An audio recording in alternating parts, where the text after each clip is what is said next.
Gobe Studio Family Canal Televisión Cristo Vive presenta.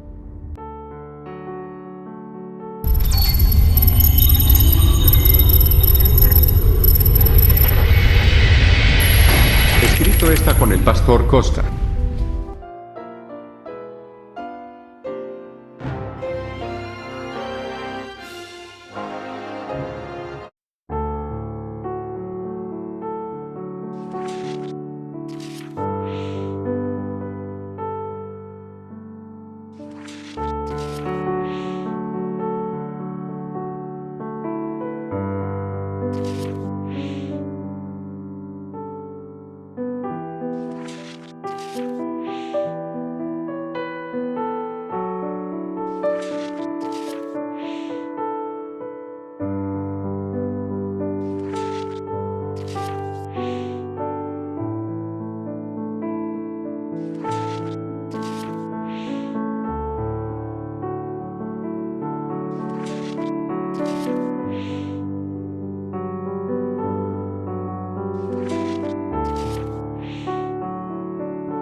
Escrito está con el Pastor Costa.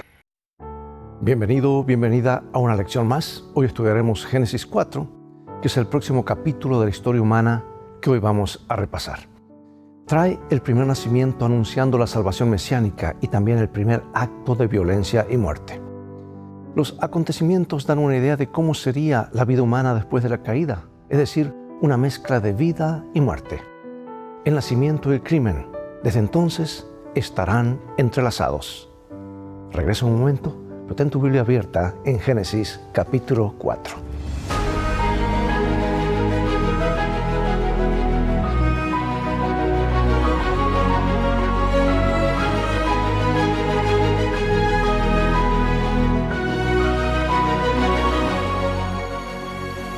Comencemos con nuestro versículo principal o de memoria, Génesis 4:7.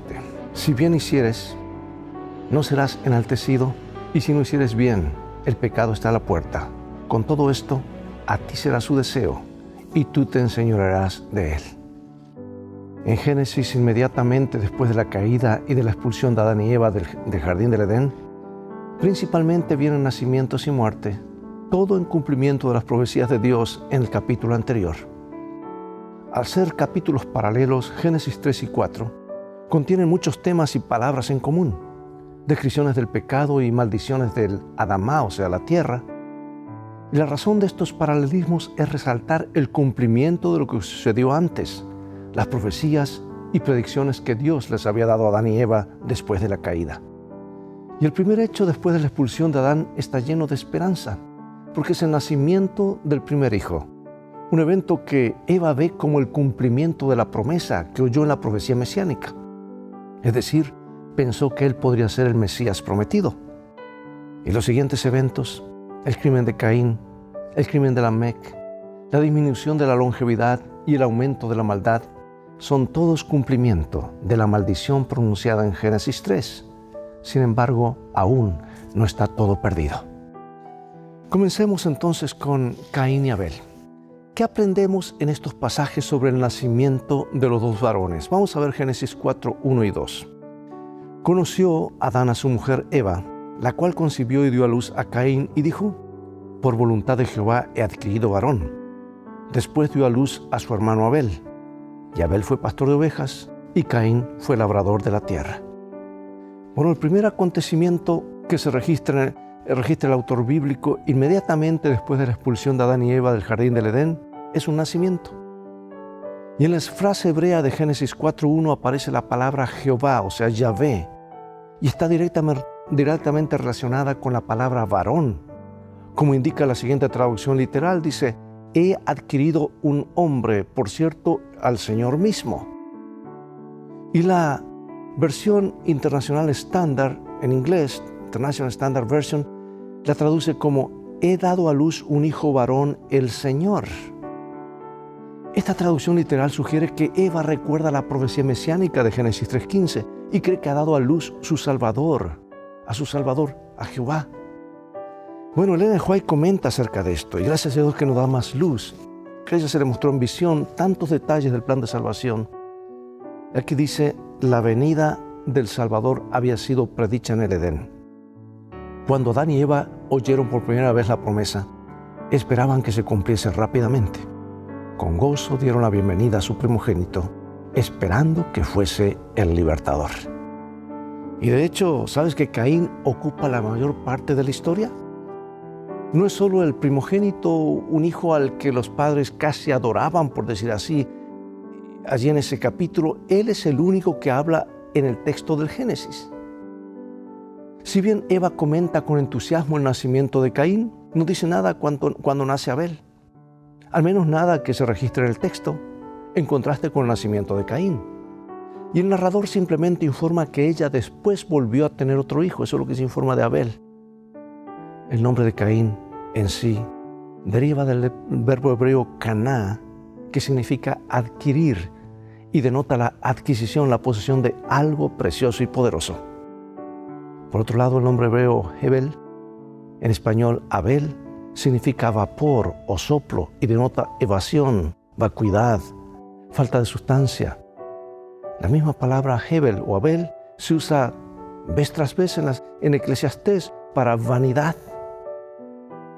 Si bien no queremos inferir en estos breves textos más de lo que dicen, quizás la idea es que la esperanza de Adán y Eva descansaba solo en Caín porque creían que él, no su hermano, era el Mesías prometido.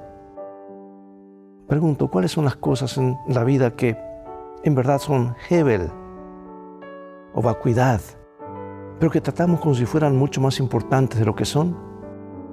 ¿Por qué es importante saber la diferencia entre lo que importa y lo que no? Preguntas de aplicación, ¿verdad? Pasemos ahora a la vida de adoración de estos hermanos. El contraste entre Caín y Abel, como se refleja en sus nombres, no se refería solo a sus personalidades, también se manifestó en sus respectivas ocupaciones. Mientras que Caín era labrador de la tierra, una profesión que requería duro trabajo físico, Abel era pastor de ovejas, una profesión que implicaba más sensibilidad y compasión. Caín era un productor agrario, Abel pastor de ovejas. Y estas dos ocupaciones no solo explican la naturaleza de las dos ofrendas, fruto de Caín y oveja de Abel, sino que también explican las dos diferentes actitudes y mentalidades psicológicas asociadas con las dos ofrendas.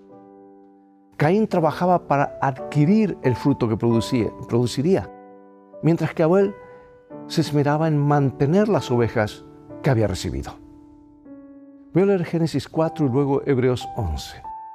Dice, conoció Adán a su mujer Eva, la cual dio a luz a Caín y dijo, por voluntad de Jehová he adquirido varón. Después dio a luz a su hermano Abel, y Abel fue pastor de ovejas, y Caín fue labrador de la tierra.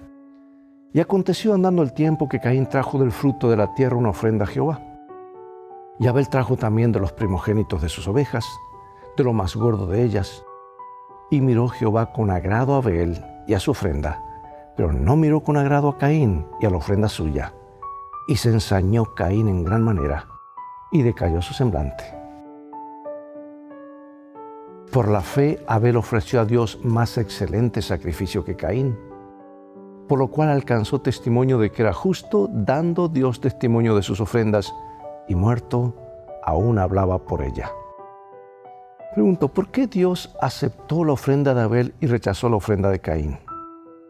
¿Cómo entendemos lo que pasó aquí? También tenemos luz en abundancia en el comentario en el libro Patriarcas y Profetas, donde la profetisa del pueblo de Dios, a quien se le mostró en misión, menciona esto. Dice, sin derramamiento de sangre, no podía haber perdón del pecado. Y ellos, Caín y Abel, habían de mostrar su fe en la sangre de Cristo como la expiación prometida al ofrecer en sacrificio las primicias del ganado. Además de esto, debían presentar ante el Señor como ofrenda de agradecimiento los primeros frutos de la tierra. Si bien Abel cumplió con las instrucciones de Dios y ofreció la ofrenda vegetal además del holocausto de animales, Caín se negó a hacerlo. No trajo un animal para ser sacrificado, sino solo una ofrenda del fruto de la tierra. Y este fue un acto de abierta desobediencia en contraste con la actitud de su hermano. ¿Sabes que esta historia es a menudo vista como un caso clásico de salvación por la fe? Abel y su ofrenda de sangre, en contraste con un intento de obtener la salvación por las obras, Caín y su fruto de la tierra. Y aunque estas ofrendas debieron haber tenido un significado espiritual, no tenían ningún valor mágico en sí mismas.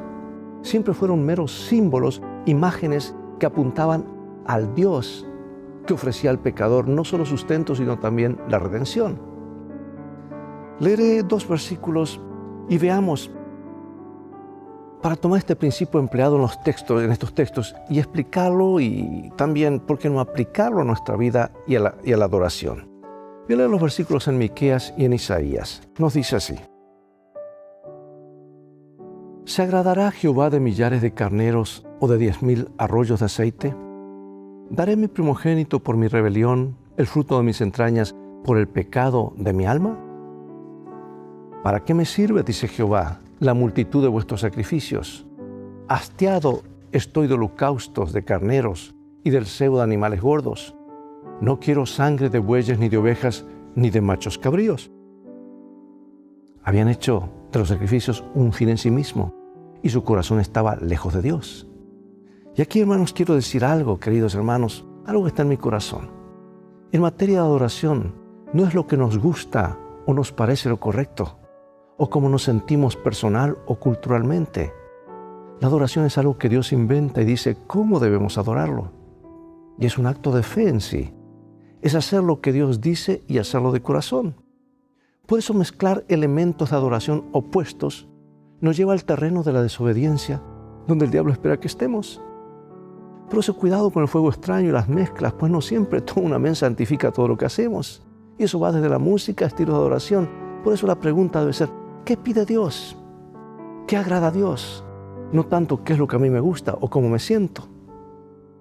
Pero vayamos ahora a la escena del crimen y notemos el proceso que llevó a Caín a matar a su hermano. Génesis capítulo 4, versículos 3 al 8. Y aconteció andando el tiempo que Caín trajo del fruto de la tierra una ofrenda a Jehová. Y Abel trajo también de los primogénitos de sus ovejas, de lo más gordo de ellas. Y miró Jehová con agrado a Abel y a su ofrenda, pero no miró con agrado a Caín y a la ofrenda suya. Y se ensañó Caín en gran manera y decayó su semblante. Entonces Jehová dijo a Caín: ¿por qué te has ensañado? ¿Y por qué ha decaído tu semblante? Si bien hicieres, ¿no serás enaltecido? Y si no hicieres bien, el pecado está a la puerta. Con todo esto a ti será su deseo, y tú te enseñorearás de él. Y dijo Caín a su hermano Abel: salgamos al campo. Y aconteció que estando ellos en el campo, Caín se levantó contra su hermano Abel y lo mató. Caín tuvo una doble reacción. Se ensañó Caín en gran manera, dice, decayó su semblante. Al parecer la ira de Caín estaba dirigida a Dios y a Abel, porque Caín se enojó con Dios porque pensaba que era víctima de una injusticia, y se enojó con Abel porque estaba celoso de su hermano. ¿Ahora celoso de qué? ¿Solo de una ofrenda? Sin duda había más detrás de la escena de lo que revelan estos pocos versículos. Cualquiera que haya sido el problema, Caín estaba deprimido porque su ofrenda no había sido aceptada.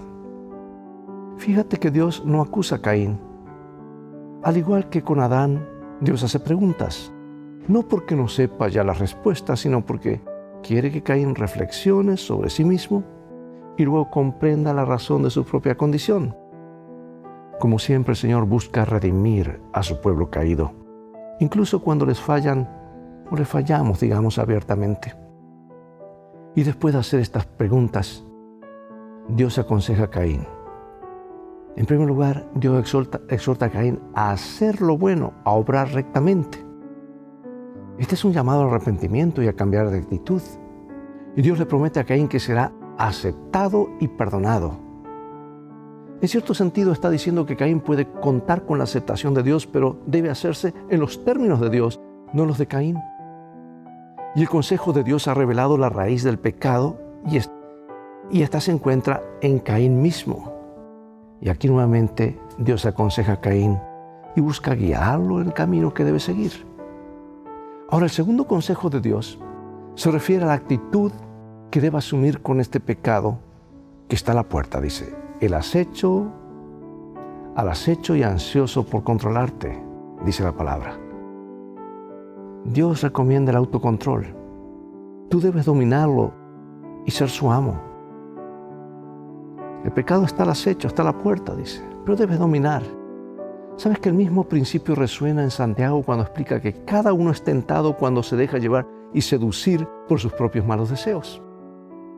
En definitiva, Caín no tenía a nadie a quien culpar por su pecado, sino a sí mismo. Realmente, ¿no es así con todos nosotros también? ¿Qué nos enseña esta afortunada historia sobre el libre albedrío y de que Dios no nos obligará a obedecer? Tal vez el texto que explique esto es 1 Juan 3:12. Dice, no como Caín, que era del maligno y mató a su hermano. ¿Y por qué causa lo mató? Porque sus obras eran malas y las de su hermano justas. Esto explica claramente San Juan acerca de que la desobediencia en materia de oración son obras malas. Y Dios nos presenta algo diferente, una guía para adorar y qué hacer. Amados, cada vez que nos separamos de lo que Dios dice, entramos en problema. Y ahora Caín es castigado. Y encontramos en Génesis capítulo 4, versículo 9 al 16, lo que ocurre. Y dijo Jehová a Caín, ¿dónde está Abel tu hermano? Y él respondió, no sé. ¿Soy yo acaso guarda de mi hermano? Y él le dijo, ¿qué has hecho? Y Dios siempre hace preguntas. La voz de la sangre de tu hermano clama a mí desde la tierra. Ahora pues maldito seas tú de la tierra que abrió su boca para recibir de tu mano la sangre de tu hermano. ¿Por qué, hermanos, Dios pregunta dónde está Abel tu hermano? ¿Cuál es la conexión entre el pecado de Caín y el hecho de que él se convierta en un errante y extranjero en la tierra? La pregunta de Dios a Caín es similar a la que se le hace a Adán en el Edén, ¿dónde estás tú? Y este eco sugiere que existe un vínculo entre el pecado en el Edén y este pecado, el último pecado de Caín, puede ser el resultado del primero del pecado de Adán. Sin embargo, Caín no reconoce su pecado. Él lo niega, aunque Adán no. A pesar de que trató de echar la culpa sobre otros, Caín, al contrario, desafía abiertamente a Dios, quien no pierde el tiempo al confrontar a Caín con su crimen. Cuando Dios formula la tercera pregunta, ¿qué has hecho?, ni siquiera espera una respuesta. Recuerda a Caín que él lo sabe todo, porque la voz de la sangre de Abel le ha llegado de la tierra.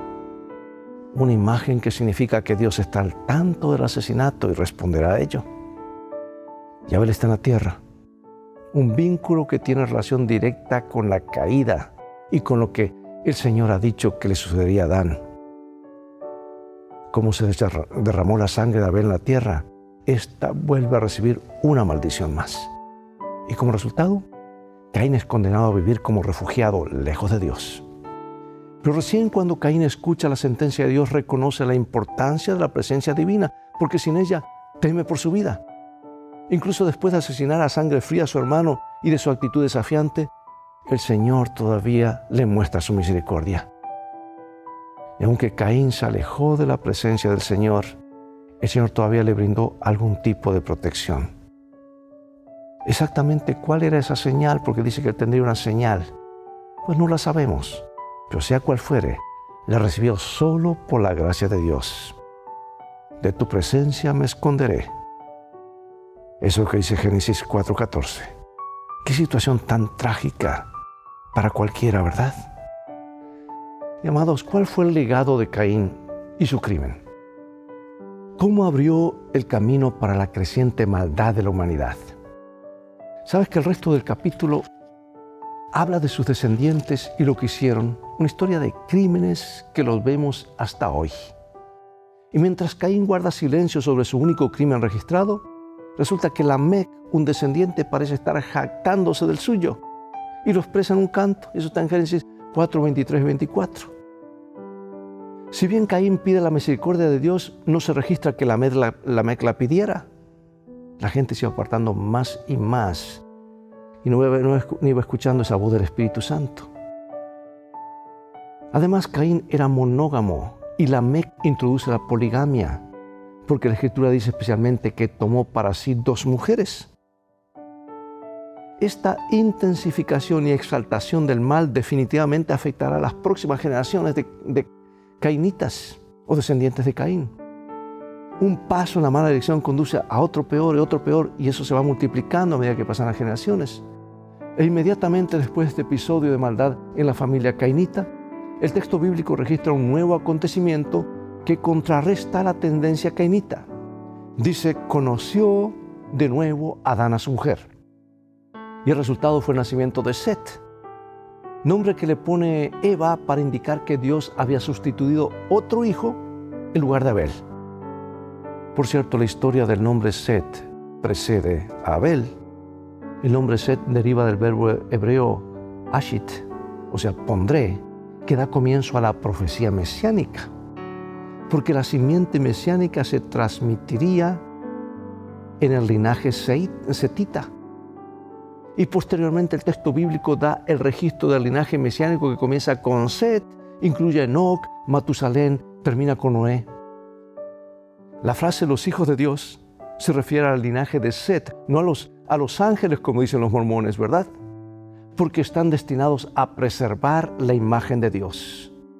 Por otro lado, la identificación de las hijas de los hombres parece tener una connotación negativa, ya que se contrasta con la descendencia de quienes son conforme a la imagen de Dios, conforme a la imagen de los hombres. Por eso dice las hijas de los hombres. Y es bajo la influencia de estas hijas de los hombres que los hijos de Dios tomaron para sí mujeres escogiendo entre todas, lo que indica la dirección equivocada que estaba tomando la humanidad. Qué testimonio tan poderoso de la corrupción del pecado. Por eso, amados, ¿por qué? ¿Por qué debemos hacer todo lo posible con la ayuda de Dios para erradicar el pecado en nuestra vida? Dios nos ayude, que seamos sinceros, no pongamos excusas como Caín y menos defendamos el mal como Lamec. Me gusta, para concluir ahora este versículo, porque siempre hubo un grupo que decidió obedecer a Dios. Génesis 4:26. Y a Set también le nació un hijo y llamó su nombre Enos. Entonces los hombres comenzaron a invocar el nombre de Jehová. Y por hacerlo, Dios levantó personajes cuya influencia fue un modelo y ejemplo para futuras generaciones, de donde más tarde vendría el Mesías. Enoc fue uno de ellos, dice la Biblia. Dice, Enoc caminó con Dios. Eso significa un compañerismo íntimo y diario con Dios. Y la relación personal de Enoc con Dios era tan especial que lo llevó Dios.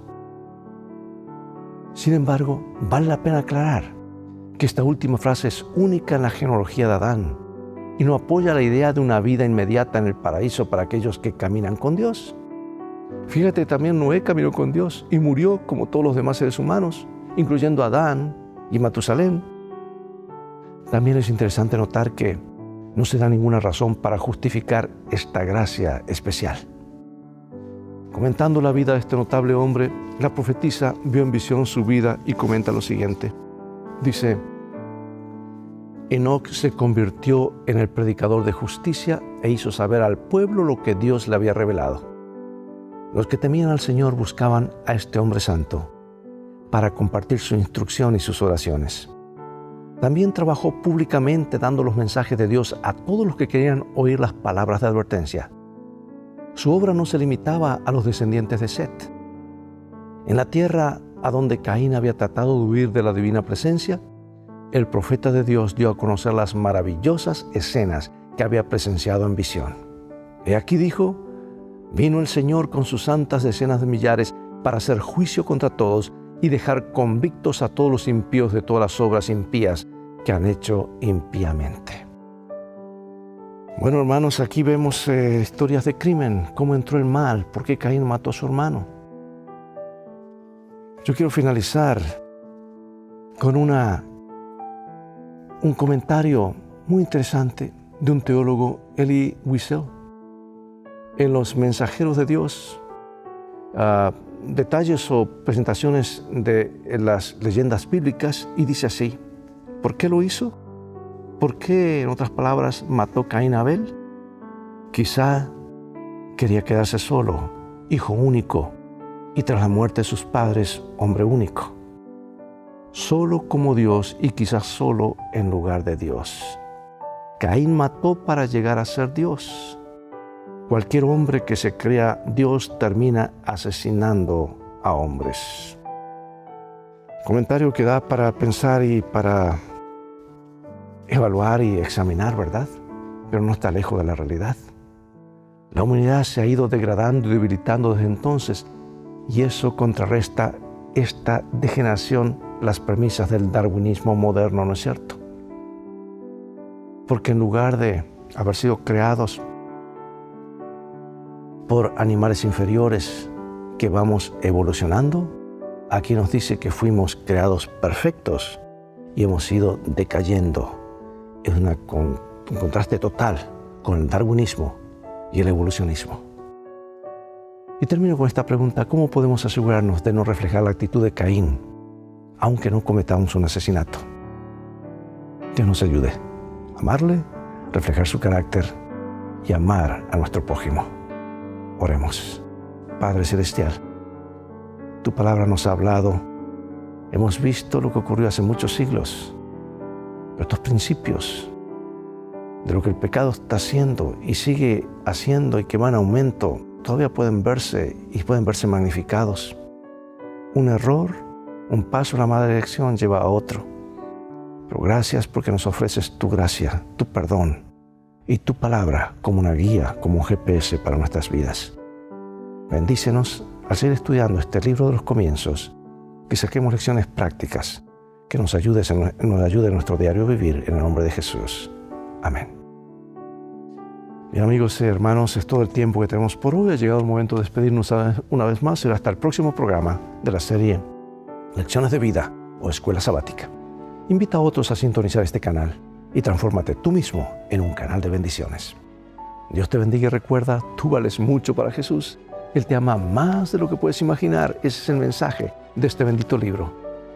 Y el viaje de la vida, en el cual todos vamos, las cosas han de terminar bien si haces de la Biblia tu GPS y a Jesús como tu guía.